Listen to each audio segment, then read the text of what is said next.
So this is Dan of Vagabond Awake, and today we're lucky to have Old Dog New Tricks on the channel. Good to be here. And Paul and I are in this unique position where people are telling us their stories all the time that have moved overseas, whether it be the Philippines where we are now or other places. We hear, because of our channels and everything, we hear stories. Some are winners, some are losers. And so we thought maybe we can hopefully we can remove some pain from your life if you're coming overseas. And so if you hear some of the stories, mistakes people have made. So welcome to the channel, Paul. My pleasure to be here. Thank you very much. Well, I'll start off then. So I have this thing called, that I call a kid in a candy store. Myself and many people I've met, when they first move overseas and they're living somewhere suddenly where they're living on maybe half as much or sometimes even less from what they were living on back home, it's like a little kid. Normally mom and dad gives them whatever, $1 or who knows what candy costs nowadays, but right. And you go into a store and they get to pick one candy bar, maybe two, but suddenly they're overseas and it's like mom gave them $100 candy bar and they're just eating they're buying every candy bar in the store and they're getting sick to their stomach. Yeah. And so they kind of burn through more money maybe than they wanted to. So I hear that story over and over again, the first few months. Oh man, I thought, I just burned through 2,000-3,000 in the first few weeks or whatever. You do get this unrealistic feeling of wealth when you're over here. Yeah. Because you go, wow, that only cost $1. Yeah. That only cost $2. Right. That's only $3. Yeah. And it's a cash society over here also. Yeah, yeah. So you don't get the debit card, the credit card, tap, tap, tap, where there's no pain or anything. Right, right. You got this wad of money in your pocket. Right. And you look at it, it's 1,000 pesos. And you're thinking, wow, I'm a thousandaire. I'm a thousandaire.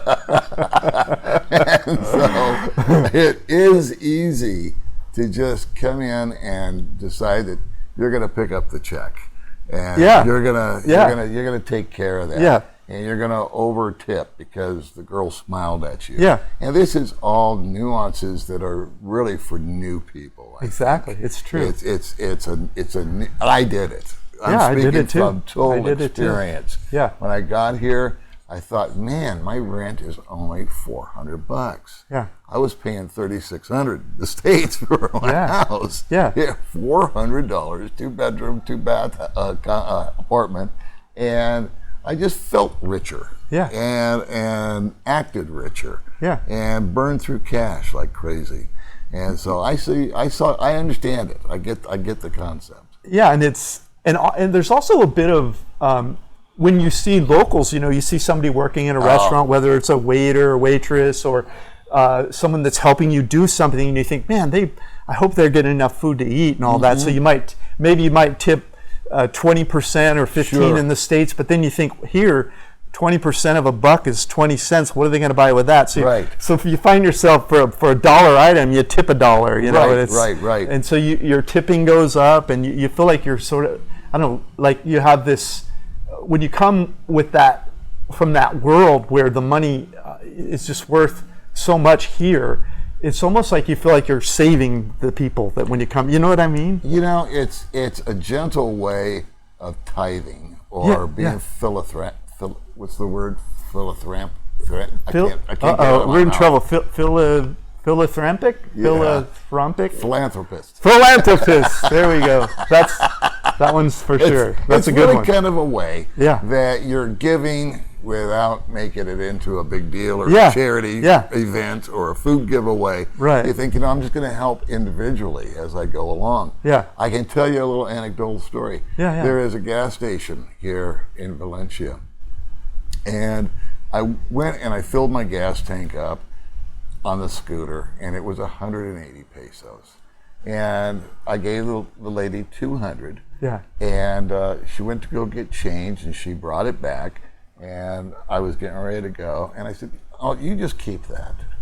And you know what? She hugged my neck and actually had a tear, and it affected me. Yeah. And to button up the story, this was back when I first met May. And we were in Valencia, and I was going to the quote-unquote foreigner restaurant, the red tables to eat. Yeah. And I said, May, you want to come with me? And she said, no, I want to eat my food, you know? And so she sat down, and she had a bowl of soup, some rice with some weird stuff on top of it. I still don't know what it is. And this little tiny bottle of Coca-Cola. Yeah, yeah. And I asked her, I said, how much is that? She goes, I already paid for it. I go, okay, how much is it? She says, 23 pesos. Wow. And that clicked in with that 20 pesos that I let that young lady keep. Yeah. And I thought, you know what? That didn't mean I gave her 20 pesos. That meant I gave her a meal. A meal. That she probably didn't have in her pocket. Right. And she was probably looking at a day where I'm going to go hungry. Yeah. And I've never forgotten that day. Yeah. And so every time we go to a gas station or anywhere else, I don't make a big deal out of it. And if it's 8 pesos, it's 8 pesos. Yeah. If it's 18 or 22, May and I both just say, you keep it. Whatever, we just round it up. Yeah. You guys keep it, split it, whatever. Yeah. Yeah. That's a great story. Yeah. And it's true. It's a meal for somebody, and it's no sweat off our back usually. I mean, we're not down to our last 20 pesos usually. No. So, well, speak for yourself. Yeah, we had to hitchhike down here. So one guy, I won't say what his name is, but he came over, and it was the Philippines in this case, and he estimated that his budget would be of around $1,500, and he brought over some savings. I don't remember how much. I always recommend people bring over emergency savings in case something happens. You can't just come with your monthly pension. You have to bring. No. And so he brought over some savings, and I saw him about a month or two after he arrived, because he came to another town first, and he told me at the time that he brought over this emergency savings, but that he was spending money faster than the $1,500 a month, which was what his pension was, and he was spending out of his emergency fund. And he said to me, it's been a couple months now. I've been spending an extra $500 out of my emergency fund. I need to really tighten down, get down to my $1,500, because I don't want to spend that whole emergency fund. And then he emailed me about 6 months later, and he ended up going through half of his emergency fund before he had finally tightened it up and got down to his budget. And the problem with that is now if something happens and you have an emergency and you only have half the money sitting there. So, a word of advice, have an emergency fund, tighten up your budget sooner. Maybe for the first month you're going to go over, but try to stay on your budget, because if you keep burning that money, you keep buying more of that candy in the candy store, eventually you're going to get into trouble. So. Yeah, it's, you know what, I think it's a psychological thing that happens, I'll freely admit it, is that in America I was never a big shot, ever. I was never the guy that could roll in with the big cigar and say, drinks are on me, or whatever. And here, the old male ego especially kicks in, and all of a sudden, you're actually the big shot in some cases. And you want to play that up, and you want to feed that ego. Absolutely. And what I found is that when you play that up, and you act like the rich guy, you lose respect. They feel you're stupid, and they're right. And they see you flashing the cash and doing this and doing that, and they really look at you not with any malice, but you're injecting this image that you're a target, you're a soft touch, and you're an easy mark. And that's a very, very easy mistake to make, the kid in the candy store. And so I would say get it out of your system, one night, and stop. But it's fun to have the experience. It's fun to say, like, wow, I'm the big fish in the little pond here. And I've got this little power base. And again, it's male ego. And I just like to be transparent and honest when I talk with people. That's a fallacy that's a shortcoming of men that I think we all have. And I'm not exempt from it. But I learned quickly that if you want to earn respect over here of the local people or your future girlfriend or bride or whatever it might be, is learn at how well you manage your money and learn at how well that you control yourself and how much you respect a dollar, because the local people here have a very, very high respect for a peso. Absolutely. I once had this little fractional coin. I mean, it's like 1/10 of 1 peso or something like that. You ever seen those little coins? I haven't. I don't recall. They're just like throw them away. Yeah. And I was talking to somebody, a local, again when I first got here, and I had this little tiny coin, and I said, "This is kind of ridiculous that they've got this small of a fractional amount of money." Right. And her reply was, she said, "Well, without that, it won't complete the 1 peso. You've got to have that." That was her vision of it, is that there's no such thing as too small of an amount of money. It's money is money, and you need to respect it no matter what size. Yeah, that psychological thing that certainly men and probably some women have too, of, I call it the big man on campus syndrome. They roll in, and now their whole life, like you said, you know, they've just been a normal guy. Yeah. And now they're finally somewhere where, you know, maybe in your life somewhere you've been somewhere and a movie star walks by and you're like, wow. You know, or the white elephant, or that. And suddenly they're somewhere where they stand out. Yeah. They're a big deal just because they're there. Yeah. And that's kind of what it feels like. And if you got a few extra bucks in your pocket and you start buying people drinks and talking about what your job used to be overseas and how you're able to retire early or how you're able to save up and all, you start telling all these big man stories, kind of talking yourself up and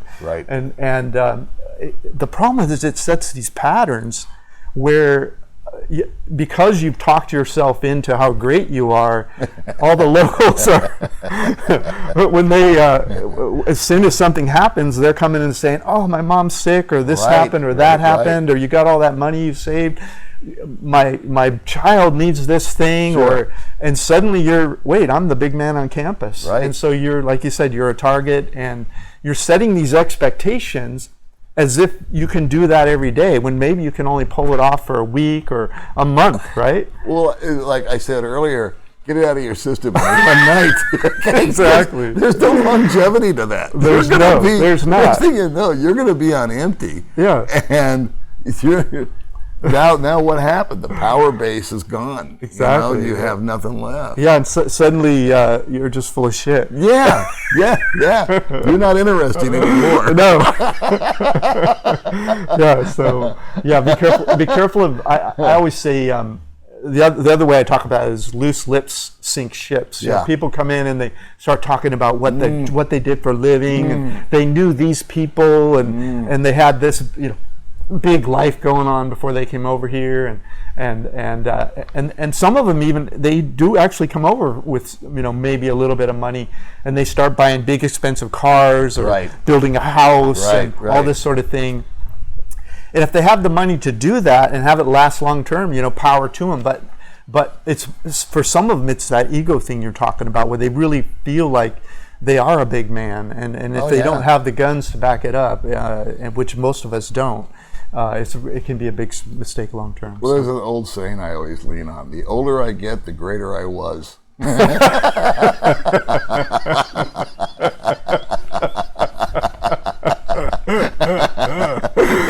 Because whatever accomplishment you had, you know, suddenly it's grown. It's like catching a fish, you know. Started off this big, and by the time the story comes, it's off the chart. And even if it was a big fish, it's in the rearview mirror now. It's not on the road in front of you, right? And so I just say, you know, when you get on the plane and you come over here, you've got to, if you're a rich guy, an average guy, or whatever, the key is humility, and the key is low key. And if you really have got big bucks, keep it to yourself, man. Just keep it on the down low.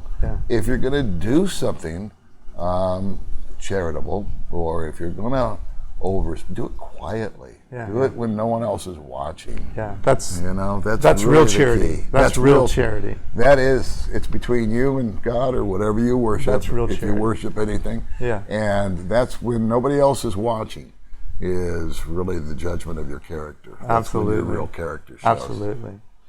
So those are some of the mistakes. Another one that I've heard a couple times. I just heard it recently. It wasn't someone I knew, but I heard it from a third person. Is the guy shows up at the airport? He's already been online dating for a few months, and the woman or man, whatever. In this case, it was a woman. A local woman was there to meet him at the airport. Yeah. and it went from there. My absolute favorite. In fact, I did a video called "She'll Meet You at the Airport." Yeah, so he got run around by the nose right from day one. Man, that is the coup de grace of mistakes.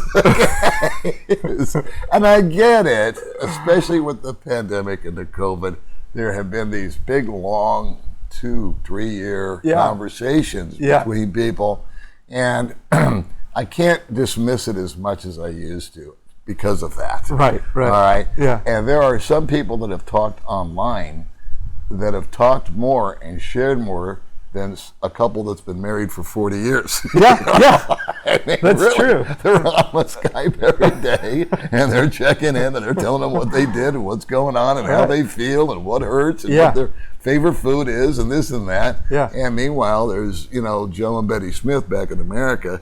Yeah, they haven't got the faintest idea what each other's thinking about. If they talk at all, it's which TV show to put on, right? Yeah. Hand me the remote. That's about the extent. So I kind of get that. Yeah. But let's take that out of the picture. And you just got online, you just joined whatever, Love Nest, Cupid, what are they called? Websites. OkCupid. Yeah. And, so anyway, these love deals, and so online stuff. Yeah. And you're chatting with somebody, and she's the prettiest girl you've ever seen in your life. Right. And she's telling you everything that you want to hear, and you've been talking to her for 2 or 3 weeks. Yeah. And and you say, boy, I'm coming in. I'm landing in August 14th. She said, I'll meet you at the airport. Well, that's the worst thing that can happen on many levels. Yeah. Number one, she's going to be there to cover her investment. I don't know how else to put it. Yeah. In time, she wants certainly. to glom onto you. Yeah. She wants to make sure no other women. She's going to insulate you as much as humanly possible. She does not want you to see any other eye candy, speaking about kid in the candy store. She does not want you to be tempted by someone that may be younger or prettier or this or that or the other. And you're going to meet the family, and they're going to really just saturate you with everything and anything that you want to hear. And to me, it's a big power shift. Not to mention that even if I was going to meet her and agreed to, I would not want to meet her at the airport. Right. Because I just know me. After 30 hours on a plane, I'm not at my best. The understatement of the year. I'm a little gamey. I'm a little tense. Yeah. I'm plenty hungry. I'm really tired. I just want to be alone because I've been sitting crowded with, I don't know how many other people in airports and on the airplane and in taxis. Yeah. And I just need some downtime, man. I want to go. I want to drop my stuff off. I want to get into a hotel. I want to get some food in my stomach. I definitely want to take a shower. Yeah. And I'm probably going to want to sleep for a solid 10 hours. And you're going to want your first interaction to be sort of romantic, and you're going to be on your game. Absolutely. You don't want to smell like game. No. Her thinks she's meeting a buffalo that just came out of the freaking river. And so, brush your teeth. A couple of hygienic things I'd like to maybe take care of before we do this. And, Be bright-eyed and bushy-tailed, and maybe get back a little bit of my my cranial ability, and be able to speak halfway intelligently, and then meet somebody and meet them someplace neutral. But right out of the gate and right into the car or the cab with her, no, that does not float my boat. I've seen it happen, and it's not pretty. It's not. It's definitely not the way to go. It is not. It is not. Yeah, and then you have. I mean, the one story I heard, the guy, she's there with family at the airport. Oh my God! Yeah. And then they're in the family car, and they're they check him in at the airport, and then they all go to dinner. He's not even sleeping. No. Crazy. No. I firsthand witnessed that exact scenario, and he's just led around by his nose the whole time. And I really think that a guy is coming over here, again, if you're just, unless you've had that 2-3 year thing going on, and you really do feel connected, and you really feel committed, and you want to do the right thing, by all means, do it. But come over here, male or female, it doesn't matter. And more women are moving over here, by the way, which I think is great. And they're not the Karens. These are the women that you kind of like to hang out with. They got that adventuresome spirit. They're open-minded. They're looking for a guy. They're looking for a younger guy. I said, more power to you, sister. What? Exactly. Rock on. Absolutely. I think it's healthy. I think it's great. And be here and just get the lay of the land. Find out what's going on. You go through the stumbles and the bumbles, and there's plenty of time. And I mean to tell you, plenty of time to meet somebody. And that's, when do you want to meet them? Do you want to meet them when you're all confused, dazed and confused, as Led Zeppelin would say?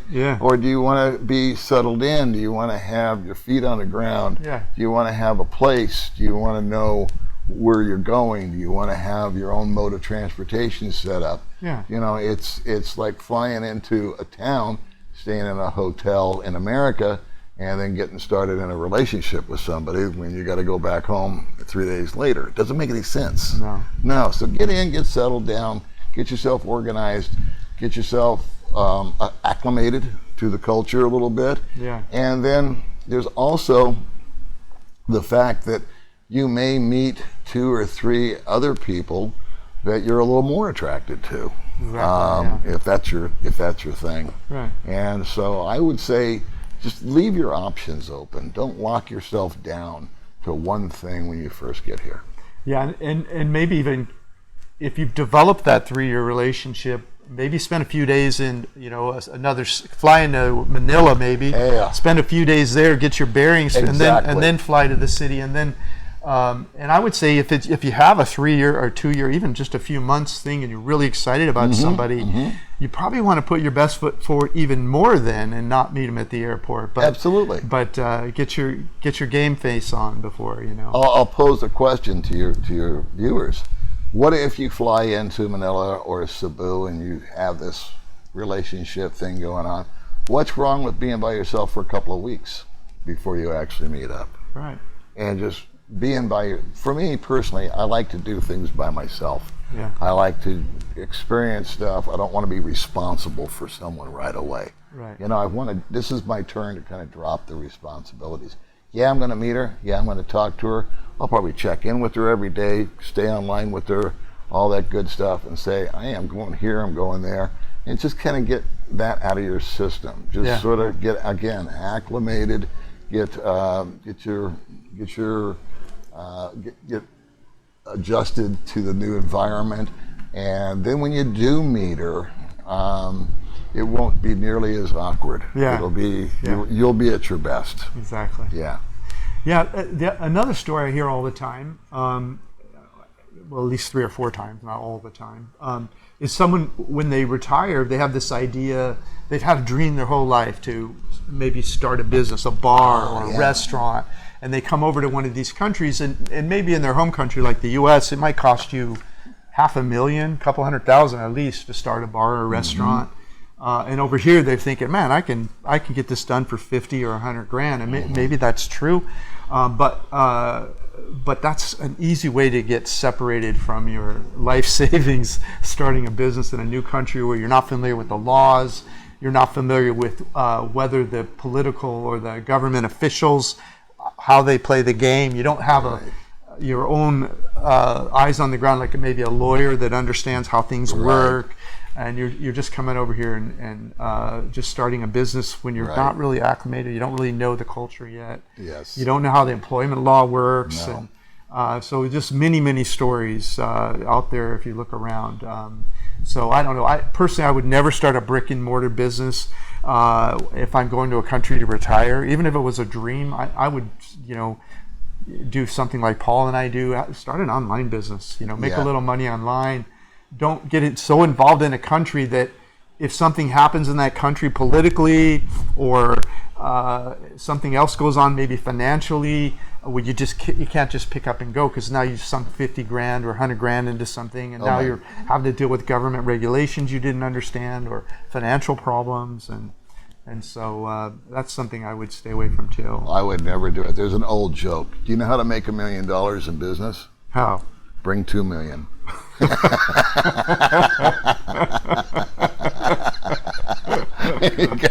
the first mill is going to go right out the window. Yeah, you don't mean starting with 2 and having 3. No, you start with 2 and you leave with 1. Hey, I made $1 million. If you're lucky, $1 million. If you're lucky, you leave with 1. Yeah. No, that's the worst idea.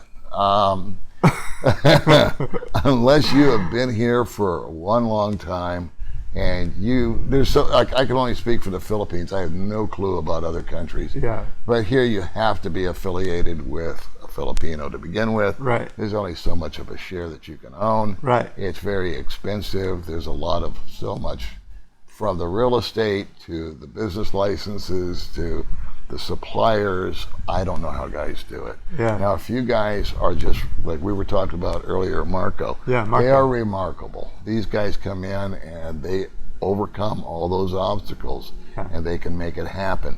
But for a novice, a guy like me that's never really owned a 7-Eleven or a taco stand or anything else, I've always been employed by somebody. Right. And for me to come over here and think, okay, I'm going to do this, I watch them, and I'm not exaggerating when I say 8 out of 10 go away within a year. Absolutely. And there's the political end of it. There's the graft. The graft. There's all that kind of stuff. So you need this permit. You didn't know about this permit, right? And really, it's just. And then the fire captain comes by. Yeah. And you're not in compliance. Exactly. But a few dollars to take care of that. Yeah, of course. Yeah, and our friend Marco that owns the Latino restaurant. Yes. He had a restaurant in Spain for decades before he came over here and tried to start one.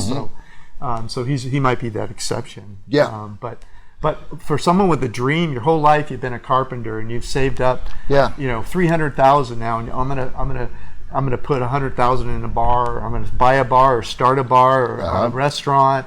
And you've never done it before, and now you're going to start it in a foreign country first. That idea. So. Yeah, I mean, I get it. You've got this skill, and the only way that I can see it working is if you work as a volunteer, and you maybe help somebody that's building a house, and you come over, and you see a local, and you offer your expertise as far as electrical or plumbing or helping them with how to cut wood more effectively, whatever that might be. Right.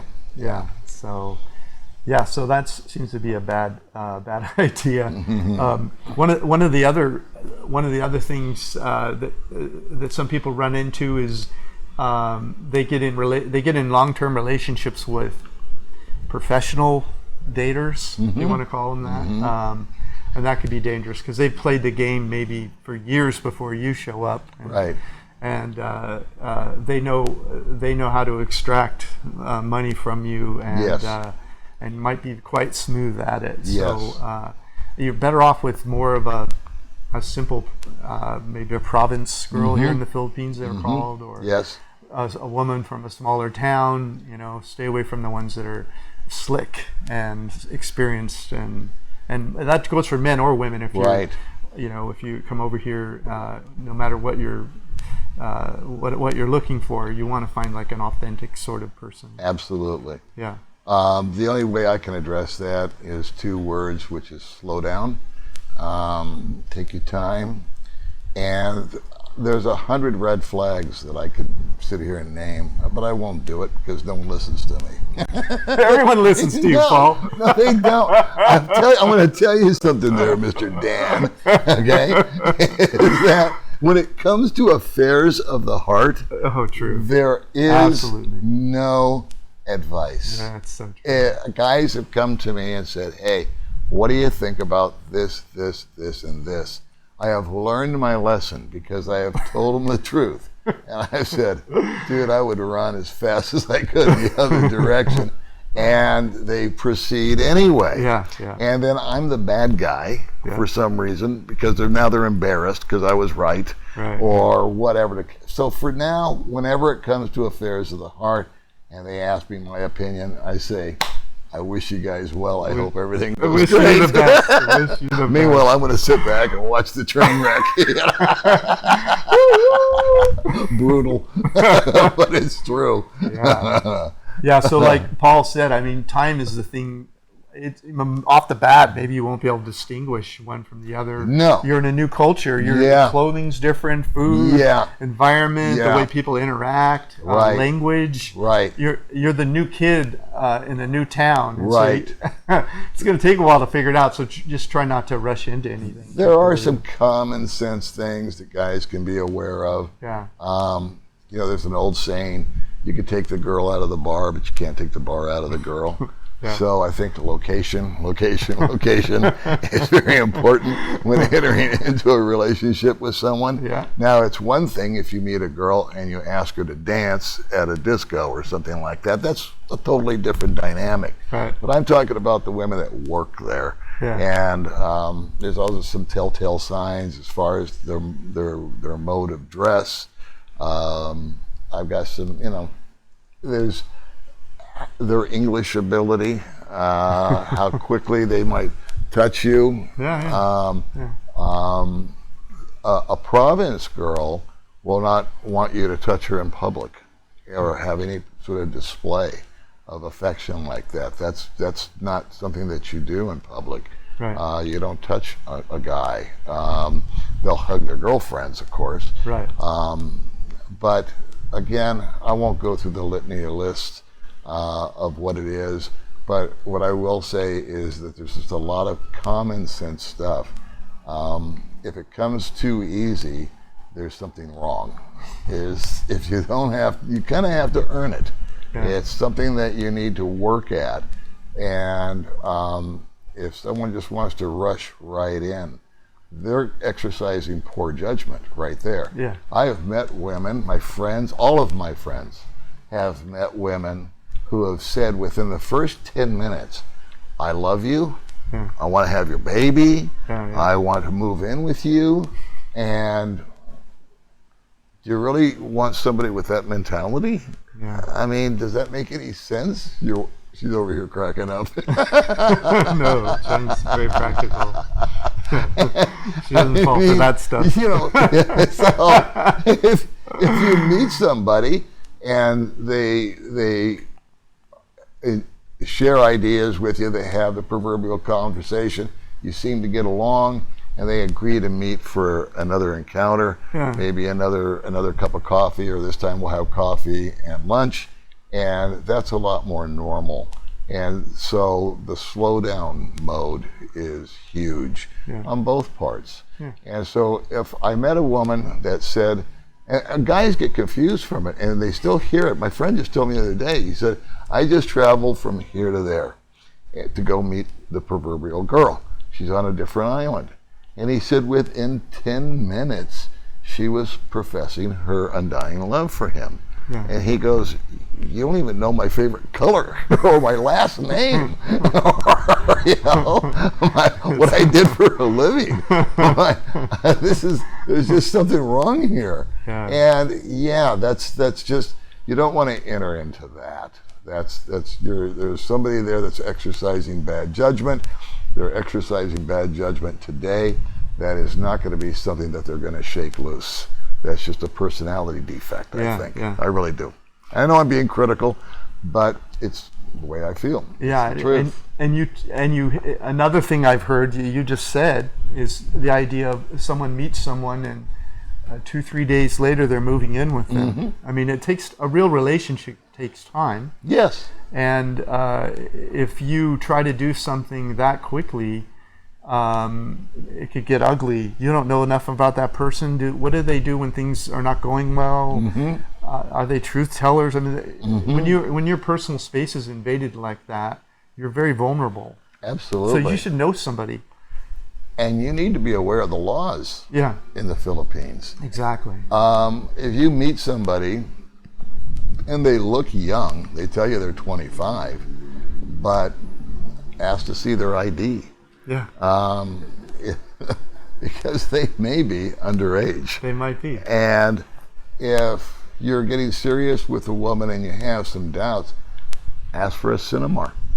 Yeah. Go online. Yeah. It's their marriage status. Yeah. Whether or not they're married. Uh-huh. Yeah. I'll tell you a true story. Okay. When I first got to town, I was dating a young lady. A friend of mine said, hey, she works over at this place. He says, he waited. He didn't want to tell me this because he didn't want to hurt my feelings, but he also wanted to protect me. Right. He said, go to her where she works, park your bike across the street, and she gets off tonight at 9 o'clock and watch what happens. I said, okay. So I had been seeing her for 3 or 4 days, and I was really liking her, and I did just as he said. I took my bike, I parked it across from where she worked. I watched her walk out, and I watched her hop on the back of a motorbike with her boyfriend, okay, a Filipino boyfriend, yeah, who took her home to her 2 kids. Uh-oh. Which she hadn't told you about. Which I had no clue about. Right. And she wanted to move in after a couple of days. Wow. Now look at the pickle I'd have been in. And what if she's married? Yeah. Well, adultery is against the law here. Yeah. And you hypothetically can go to jail. Yeah, the husband could ask the police to arrest Correct. you. And correct. I don't know how often it happens, but you don't want to very rarely. You don't want to be in that vulnerable position where someone's coming to you saying, you're sleeping with my wife, I'm right. going to call the police on you, right. and now what do you do? Are they asking for money, or do you want to go to, are you curious about the inside of a jail overseas, or right. do you want to follow the local laws? You know? Right. So, and that's something else time gives you. You come over and exactly. you'll meet people, like Paul and I, wherever you're moving to, and you'll find out a little bit about the world, and find out mistakes other people have made, and sure. it's an important part of, if you will. So, well, Paul, it looks like we're going to continue. Yeah. Let's continue. All right, let's do it. Okay, we'll put the second part of this, we'll put over on Paul's channel. So up here, click this, and Paul and I are going to continue. We might switch chairs. Who knows? We could do something crazy, but we're going to keep talking. Let's do it. All right, man. All right. Coming on.